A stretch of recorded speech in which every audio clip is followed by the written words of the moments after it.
Bum bum bum bum bum bum bum bum. Bum bum bum bum bum bum bum bum bum. Alrighty. And somehow I think we're good to go. We're ready? Ready. Almost had to pull another double shift. No. And I stood my ground. Only to 5 minutes later have the person who wasn't supposed to be there show up. So I didn't have to stand my ground. Such is life. So I did some playing around with my world building on the races category. I think yesterday I was talking about the hybrid races. And so I sort of broke it down a little bit easier to understand. In the Vestiges overworld, I need to name the realms better. The Divine Realm is going to have 4 base races, and well, maybe 5, depending on how you look at it. And then from there, you have the half races that are derived from them. So the 4 base ones that we're going to work from are dwarf, elf, gnome, and human. Now I say 5 potentially because there's a 5th one in the idea of the giants. But they are not a playable race.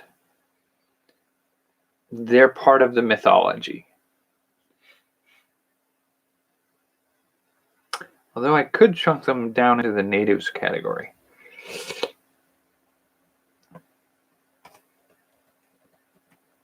For right now, I'll just drop that in there just for record keeping. I don't think I ever want the giants to be a playable race. I might want to put them in on...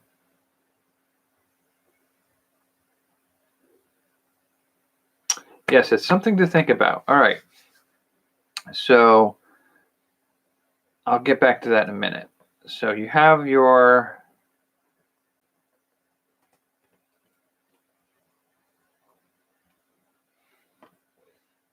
You have your 4 base races. You have your dwarves. Now, the dwarves I'm building for this setting aren't the classical mythology-based, well, not even mythology. Like, the tendency is to imagine the mythical fantasy dwarf as these short, stout, bearded men with big Viking helmets and hair with braids with beads and that kind of stuff. And a lot of the mythology never really says specifically. If you look at the Norse Eddas and those types of things, are dwarves ever mentioned to have been short? I don't know. I do not think, if I can remember correctly, that they've ever been mentioned to be short. And so I do kind of want to at least play a little bit into that stout, muscular dwarf profile, but I want them to be less stuck in the Viking age. I mean, you can be Viking-like without having to resort to this stereotype. And Dark Sun, which is one of my favorite settings, did a different spin on the dwarves, where the dwarves were hairless. I don't know if they shaved or not, but they had no hair, they had no beards, and it's sort of an important factor that later, when we get into the hybrids, their hybrid form is oftentimes equally hairless. But that one's more of a consequence of the crossbreeding. So dwarves in this case, I think I want to build them as shorter, but not short. I want them to be stout, broad, and strong. And I want them to be sans beards and long hair. They could potentially wear the helmets. But the thing I kind of want to do with this is, and I keep envisioning it, is I kind of feel like are dwarves maybe inclined towards an Art Deco style? I just have a sort of in-head vision of a lot of those sort of like clean geometric chevrons and circles within circles and sharp lines, stacked tiers, very orderly. It feels like doing an Art Deco style dwarven concept really speaks to me in some way. And then they are mechanically inclined, but as the setting I'm working on here, the Vestiges setting, starting with the dwarves being sort of like the clean shaven, even to the point of shaving their heads, with Art Deco themes, really brings to mind the call of maybe not Deco, but like streamlined modern or something like that, where you have these crisp geometric forms and you have those sort of propaganda posters of the industrial age, where you have the industrial, triangular bodied man with the hammer and the working in the machine shop with gears behind them and things like that. That to me speaks like I can see that working for dwarves. Now, going from dwarves to elves, the elves in this case, I'm partly informed in this choice here by the work of Brahm, who did the artwork for Dark Sun Setting. And the Dark Sun Setting has some very iconic artwork for the Dark Sun Setting from Brahm. But some of Brahm's other work has a very sort of goth look. And I feel like taking that approach to doing the elves, making them essentially goth characters, the pale and the like milky white, porcelain white skin, except for the drow, which I guess we could still have the drow with that, would be the porcelain and the onyx pairing of their skins, and just having a very sort of like goth approach to the elves. And then humans, standardized humanoid fantasy characters, but the fourth race is the gnomes, and I sort of want to tweak the gnomes a little bit here too, in the sense of doing gnomes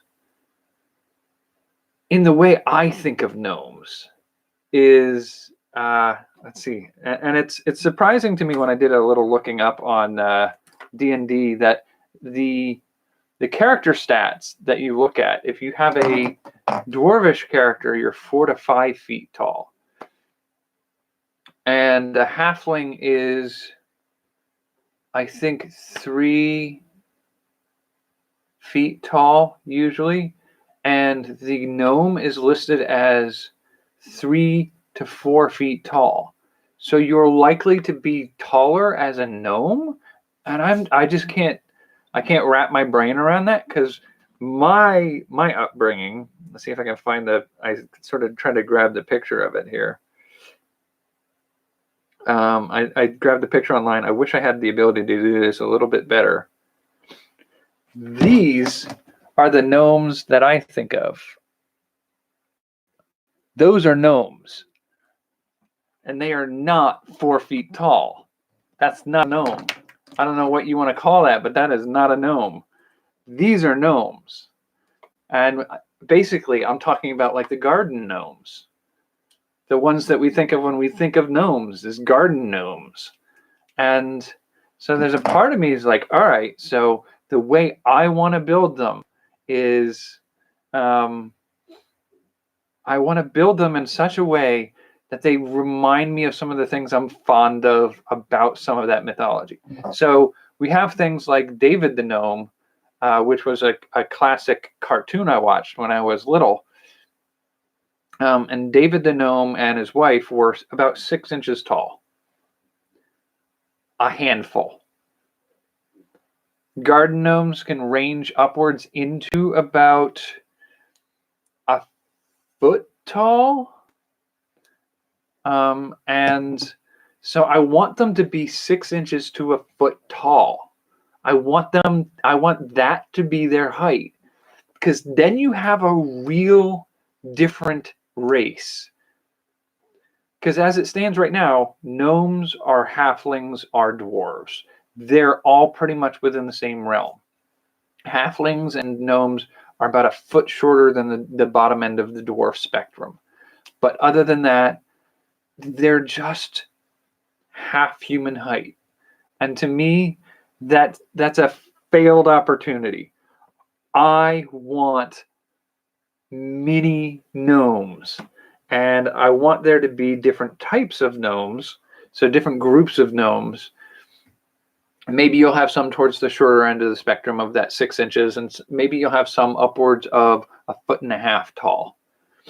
And I want the option to have some of those gnomes to have an animal's tail. So now, this is a little bit different. If you look at some of the mythology of certain Norse populations, some of the Fae folk, the mystical races, can look indistinguishable from a human, but you'll know when you walk around them, because they'll either be hollow from the backside like an empty log, or they'll have an animal's tail, a cow's tail or a fox's tail or something like that. And so I kind of want to do that same thing for the gnome.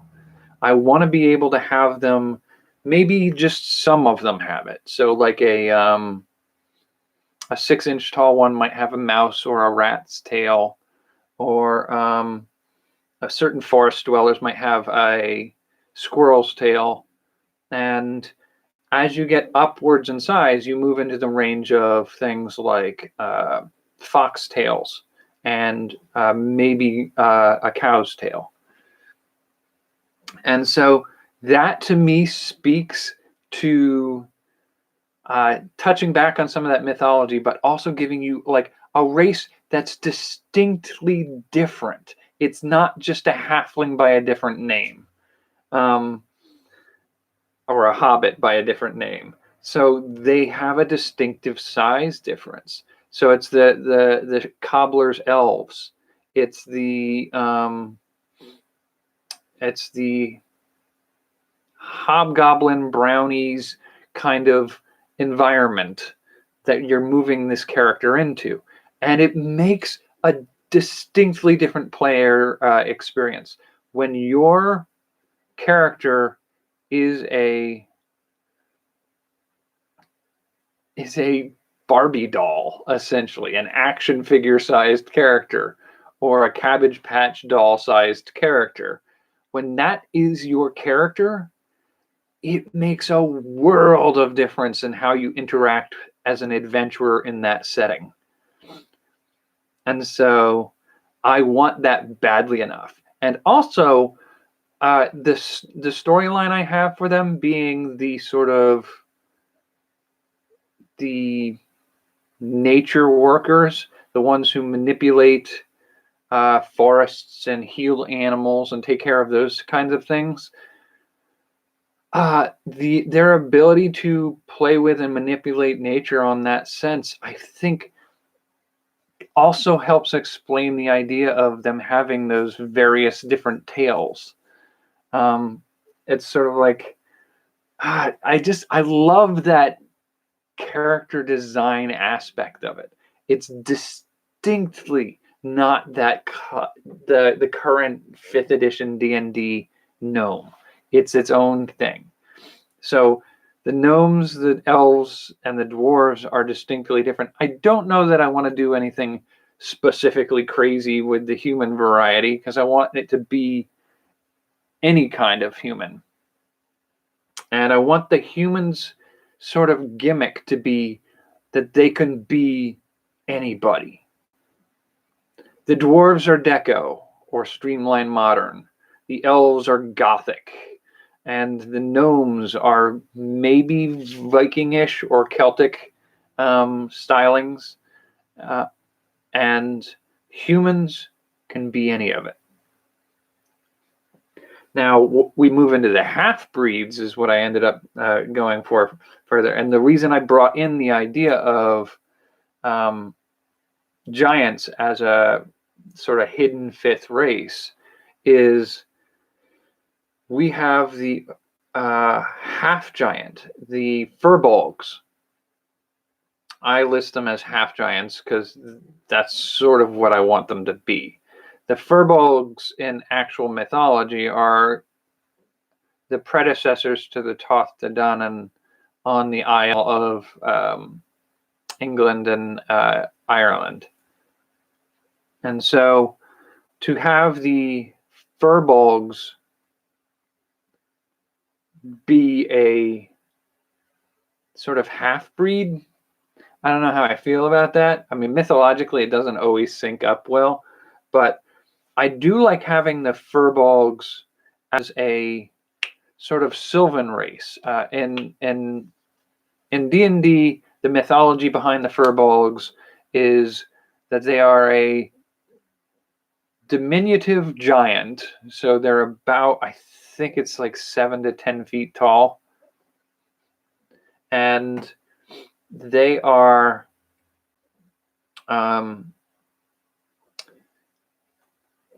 older editions refer to them very Viking-like. They're pale skin, red beard, red hair kind of, or golden hair, golden beard approach. The newer version is derpy looking. I do not care for the new artwork for the furbolgs. The furbolgs in 4th edition were very sort of like Norse berserker characters. And the new one is a very kind of like peace-loving hippie druids living in the forest, keeping the secrets of the forest by preventing people from questing too far in. And they're very pacifist almost. I mean, it's not a guarantee that they won't attack or hurt people, but they rather set traps and mislead somebody. Some of that can be varied. I can change some of that for this setting. But I like this sort of short end of the giant spectrum as the appropriate response for the giants, the half-giants. And I want them to be sort of living in the last oases of forests or groves, and sort of living as like Tarzan-like giants. That's my only thought on that. I want them to be very sort of like not quite headhunters, but maybe headhunters kind of characters. And then we have the half-elf. And the half-elves are sort of what the story says. They're half-elf, half-human. And then we have the halflings, which are usually the translation of hobbit in the new D&D settings. I believe early on they got in trouble for using the term hobbit, so they coined the term halfling. Although I believe Tolkien does use the term halfling as well. So halflings are, in my view, these are a half-breed. So where the furbolgs are giants and humans, the half-elves are humans and elves. The halflings, I kind of imagine as humans and gnomes. I think it fits. And then you have the half-dwarves, so half human, half dwarf. Now, this is where I got kind of into the weeds yesterday.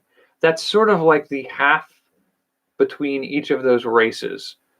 It's the human giant, the human elf, the human gnome, and the human dwarf. And then I kind of proposed the question yesterday. So what happens when you breed a dwarf and an elf, a dwarf and a gnome, a elf and a gnome? What do you get from those? And so I was not going to delve too deep into it because I didn't think I needed it.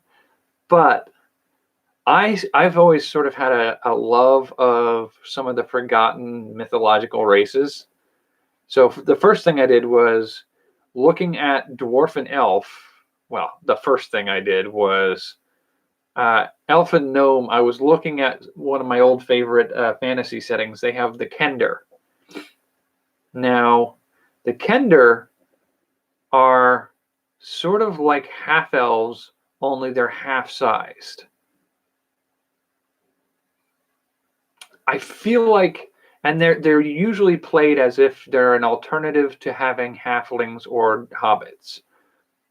And so I sort of feel like that sort of fits that, if we're going to do halflings as gnomes and humans, and if Kender looks sort of like elf, half-elves, but short like halflings, then an elf gnome would be very Kender-like. But I had to set that one aside because I believe the Kender are very proprietary. Just sort of like I'm going to have to think about renaming the Umber Hulk. Get to that in a bit. But the Umber Hulk is a very proprietary D&D character. So I believe Umber Hulk is not even covered by their open gaming license. So if you publish material of any kind that references certain things, D&D lets you use certain things. There are certain things they can't limit you from using. They can't stop you from using the word dwarf or elf. Those are mythological terms. Kobold, those kinds of things all exist within mythology. But they do hold the terms for certain things. Umber Hulk is one of them, and I'm pretty darn certain that Kender is another one of them. But that's not a huge problem. So I had that one sitting as Kender for a little bit. And so I started dabbling like, all right, so if elf gnomes are Kender-like races, what are dwarf gnomes? And I gotta say, the first thing that really landed on my plate there was leprechauns. They're a cross between those garden gnomes and a dwarf. And it makes sense. I mean, it really fits. I don't know that I want to use the term leprechaun. I might. It's just leprechaun has a tendency to be used way more comically and cutesy. It's Lucky Charms. That's everybody's experience of leprechaun. And so it's harder to take that seriously. But for want of another title right now, leprechaun works. And then dwarf elf was a tricky, interesting little adventure. My memory of Norse mythology tells me that the Alfar, as the term from which we get elf. ALFAR, with some of the changing of distinctive pronunciation symbols over the A, sometimes spelled with an AE, sometimes with a sort of like an umlaut over the A. But Alfar, if you look at some of the mythology that was done in the Norse Eddas, you have sort of this description of the Alfar and the dwarves sort of used interchangeably. And you have a race that's oftentimes an elf with the smithing and forging and industrial sense. And then you sometimes have this sort of like this dwarven resider within forests and magic users. And so it's sort of like the line between the two is not as sharp as Tolkien and Dungeons and Dragons has always seemed to make them. They seem to make them as separate races, and there was just sort of like this spectrum of these other beings that were dwarfish and elvish and whatnot. And so I feel like just using the term Alfar to refer to a dwarf elf works. It's not elf and it's not dwarf. And I think it sort of works. And so delving a little bit into those mythologies again, it brought back to mind one of my favorite forgotten and hidden races. The one we don't talk a lot about in the mythology, despite the fact that almost everything else we do, dwarves, elves, giants, and Viking themology, we get a lot of this stuff from Norse mythology. But the peoples who live in those areas sort of have another term for the hidden folk, one of the types of hidden folk that are out there. And they're called the Holder folk. Now, D&D has dabbled with Holder folk in the past. I believe Dragonlance has 2 different versions of the Holder folk. One of them is just a race of elves that live on a hidden area that refer to themselves as the Holder folk, and they're an older breed of elf or something like that. And the other Holder folk are essentially Roswell aliens, and I'm really not there for it. I think that was a total mishandling of the concept. So I'm not a huge fan of that approach. The Holder folk, honestly, are those people that are talked about where they look like attractive, fair young women who live in the woods, and you might find them on the lakeside, and they might charm you. And it's very best to be very polite. And if you happen to notice a fox or a cow's tail poking out behind their skirts, you might suggest that their skirts look like they could use an adjustment, without necessarily pointing out the fact that you see the indicator that they're not at all that they seem to be. If you're not polite, they will soundly beat you about the head with their tail and leave you addle-brained for the rest of your life.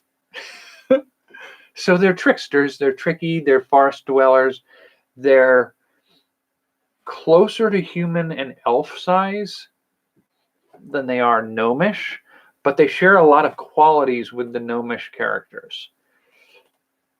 And so elfish gnomes, an elf gnome half-breed should be and works out just beautifully to be a Holder folk. Now, if you look at some of these, that's more Icelandic approach to it. I believe if you look more at the Sweden side of things, Huldra are female tempters who live in the forest.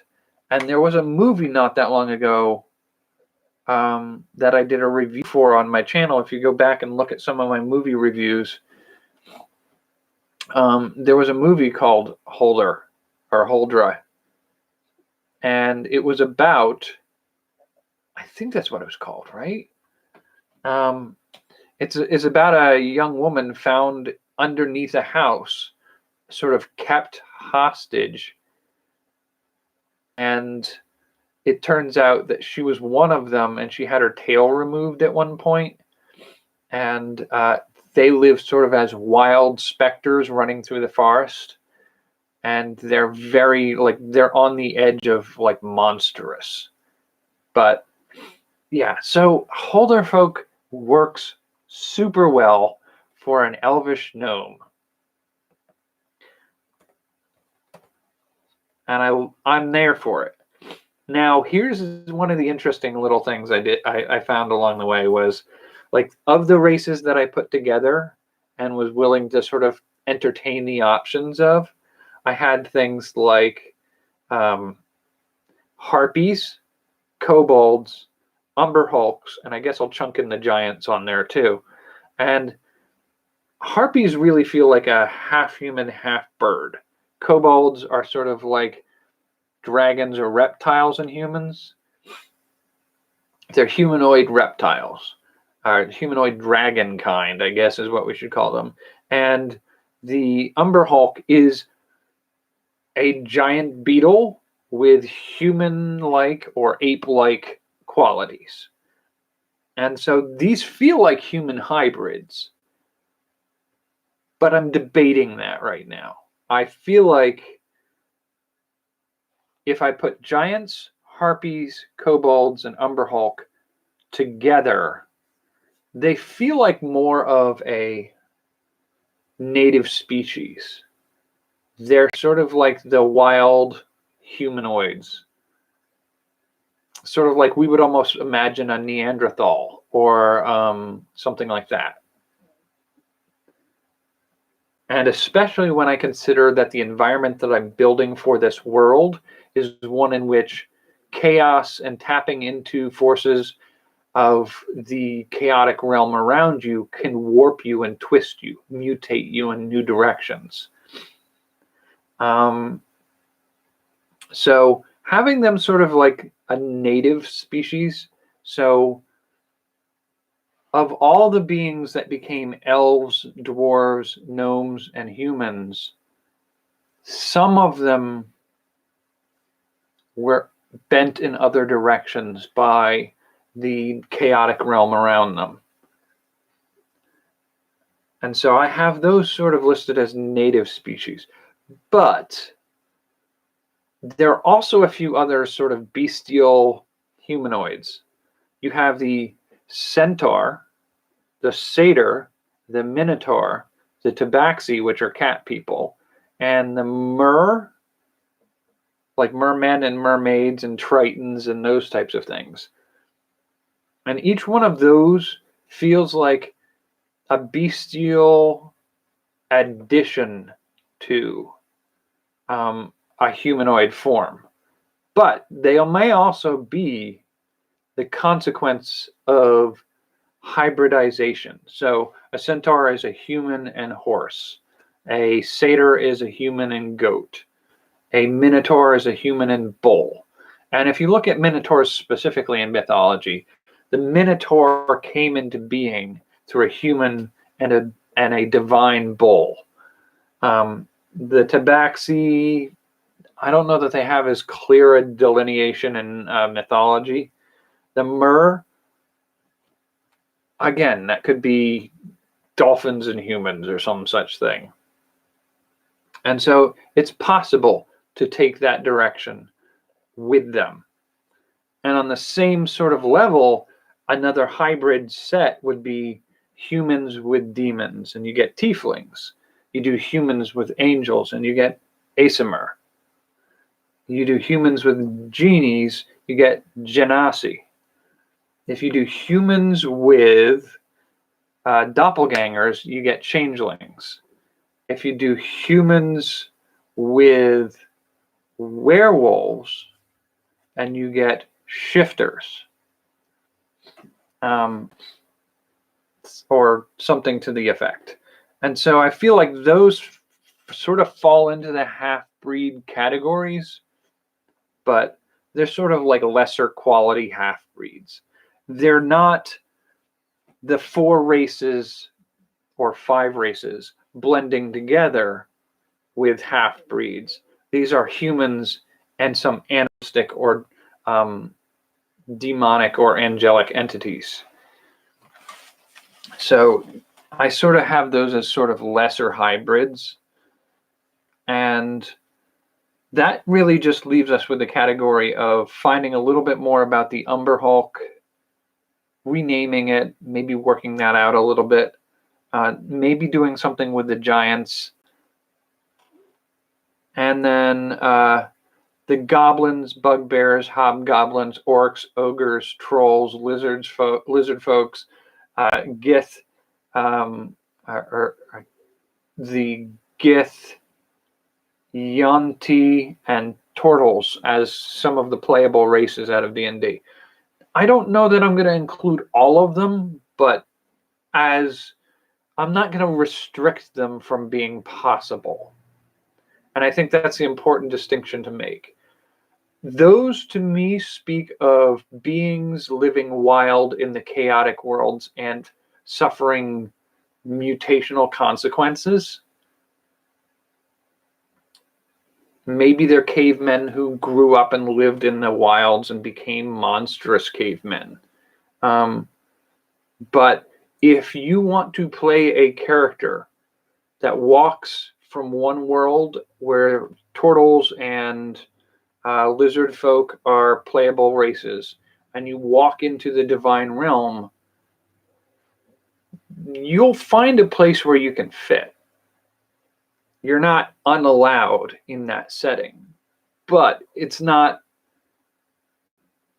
a civilization. It's not one of the major races. It's just sort of like you're a quirky one-off that happens in certain areas. And then at that point, we've largely covered the different races as they play out in the overall structure of the divine realm that I want to play the first part of the game in. I've got to sort of hash out a few of the mythologies behind things like harpies and kobolds and umber hulks and giants and figure out where they fit. Giants sort of make a little bit of a sense, as I want that to be. I'm debating a little bit about that. The tendency is to look at giants as in Norse mythology, you have the giant that was the father of Odin and his brother, who they slew, and in his corpse, the maggots that came to life were the other races that came into being, which is really gross.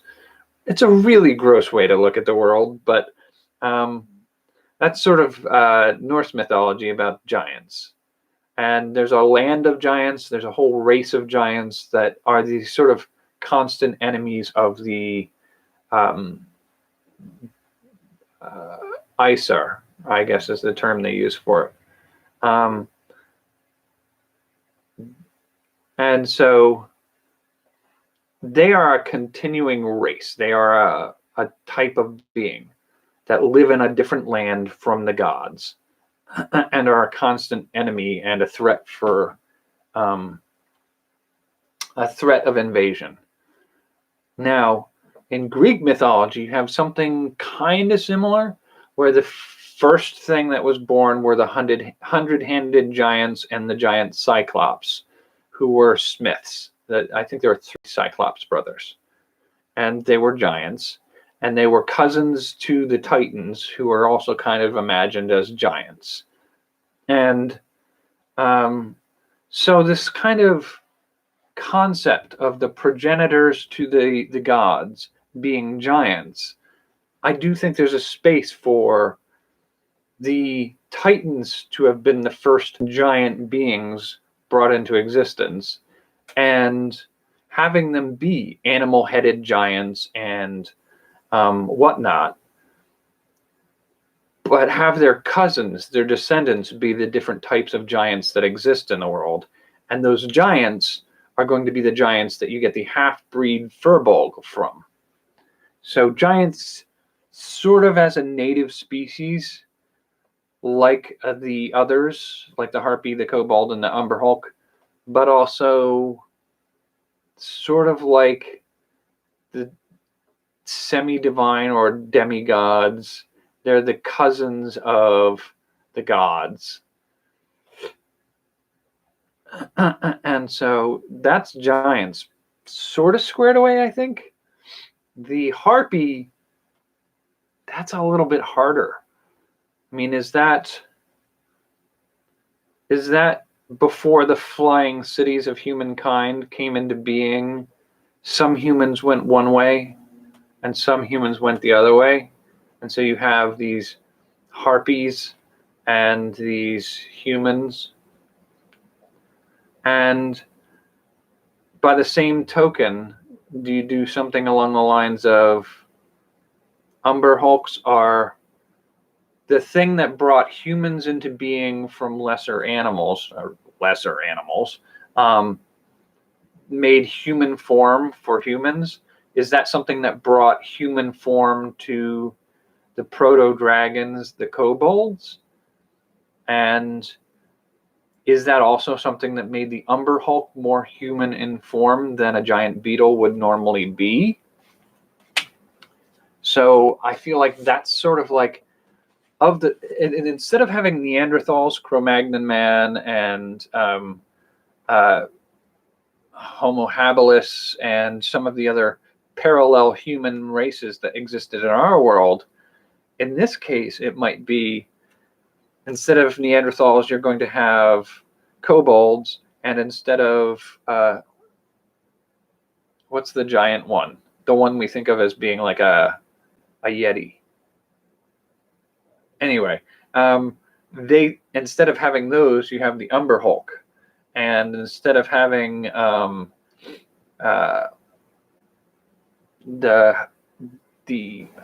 we have Neanderthal and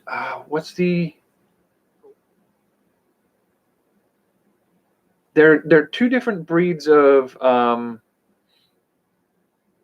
humanoid cousins that we have some of the DNA from.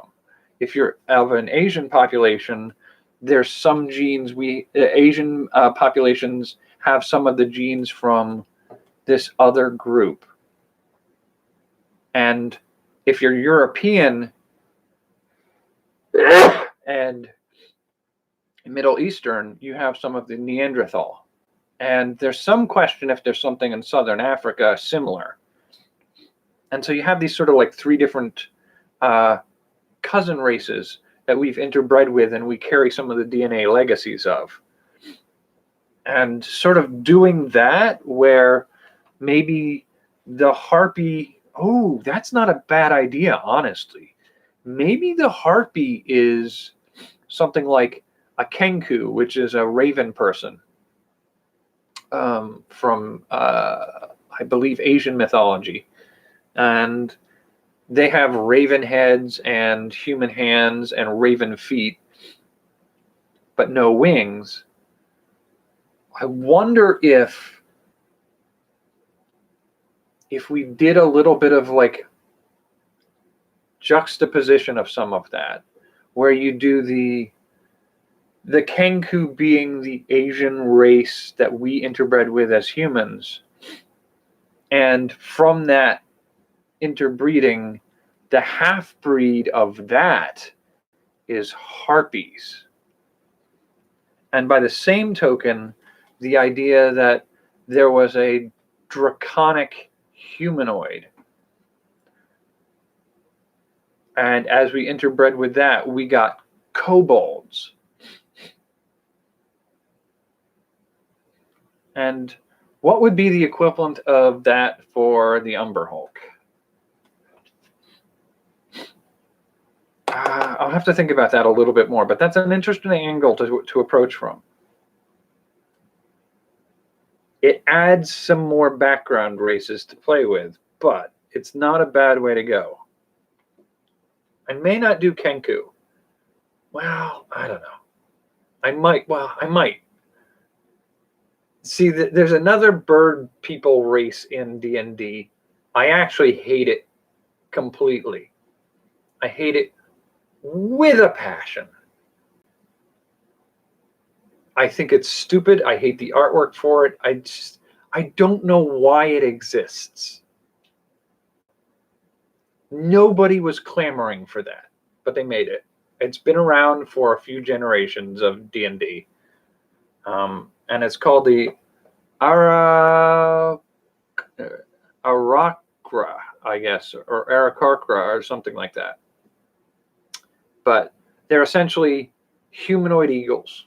They got an eagle head, they got eagle wings, they got talons for hands, talons for feet, and they just covered in feathers.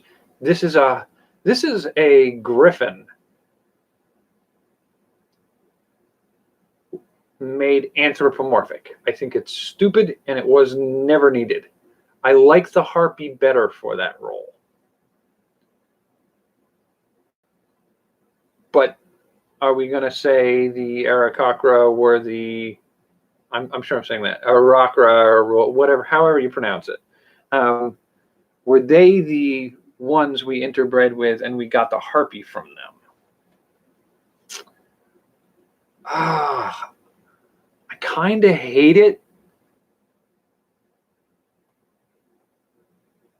but it almost makes more sense. God, I hate that. I would much rather have the Kenku. Dang it.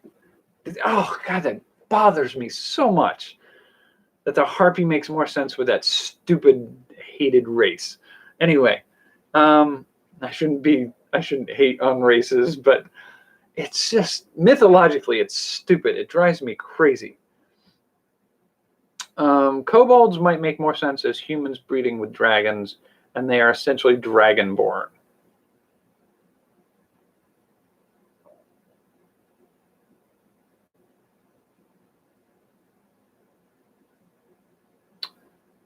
I'll play with that a little bit more. The Umber Hulk.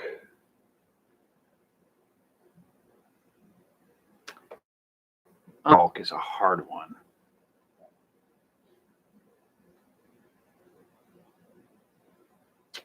Umber Hulk, like there's not a lot of environment for the humanizing of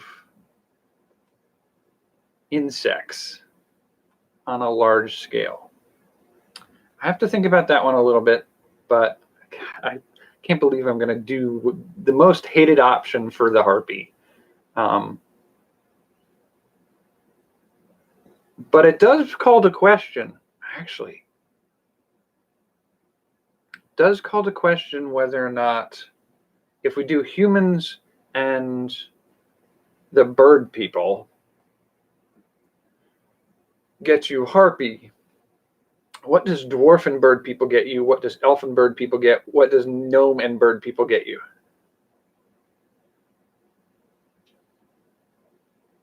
Oh, God, I'm just adding more. This is going to be huge amounts of information. And then the same thing applies to dragons with kobolds. Kobolds might be what you get from a dragon and a gnome. I have to play with that one a little bit. And then the other thing I sort of neglected here was I did some dabbling around early on with the ideas of, and it was inspired by sort of like a half dream I had based off of some artwork I had been looking at, where the idea of, as a dwarf gets older, they may replace their hand if it gets crippled or old. They may replace it with a stone or a metal hand. And as they age, you'll see more and more of them get replaced until you have this metal or stone being. And so I got to thinking, like, if that's the dwarf and they become essentially a golem, then what's the equivalent in the if that's the dwarf becoming a golem, what's the equivalent for elves? Now, elves we already discussed as like gothic and pale-faced, dark clothing sort of mentality. And like for me, like the natural step on that one is to become vampires. And so the dwarves become immortal by becoming stone golems. The elves become immortal by becoming vampires. What would the gnomes become? And at that point, I sort of talked about them grafting in replacements and becoming more beast people. So instead of just having that tail of the animal that they had, they gradually turn more into anthropomorphic foxes and wolves and cows and mice and those kinds of things. So, that leaves, like, the kobold would become dragons. What do humans become? Maybe giants? What would the harpy become? Some kind of giant bird person? I don't know. And then what would the Umber Hulk become? I feel like the answer for Umber Hulk would have to be something like the Alien Queen or something like that. And then the whole question of what is the role of goblins, bugbears, hobgoblins, orcs, ogres, trolls, lizards, giths, Yuan-ti, and turtles? Do any of them have a role in becoming immortal versions of themselves or not? I think being the savage creatures and uncivilized beings of a certain type, I feel like that's less likely to be the case for them. But what about centaurs, satyrs, minotaurs, tabaxi, mer, tieflings, genasi, changelings, shifters? I don't know. I'll have to play with those a little bit more too. But I guess we're running late on time today, so I'll have to come back tomorrow and do a little more discussion of where I ended up going with some of the options. I finished off with the psionics and the mutations and some more of the specifics for each of the 3 settings that I'm playing with. And I need to name them something better than what I've named them so far. I did trim off the Constitution category psionic abilities, and so now there are only 20 for the psionic, 20 items for the psionics, and that can be rolled on a d20 table.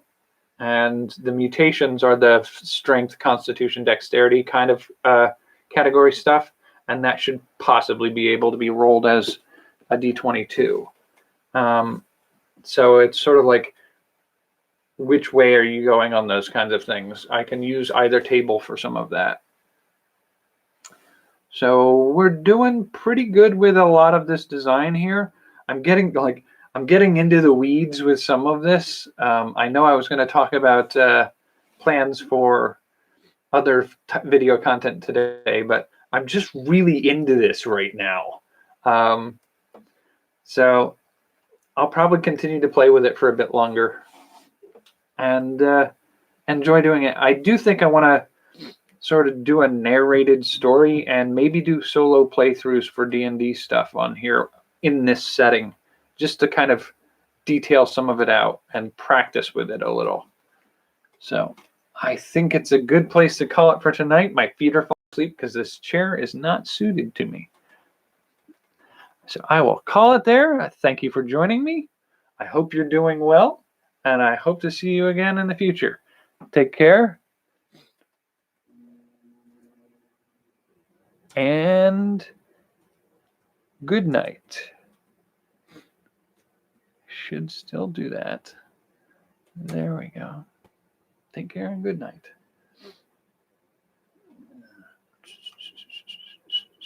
Tomorrow.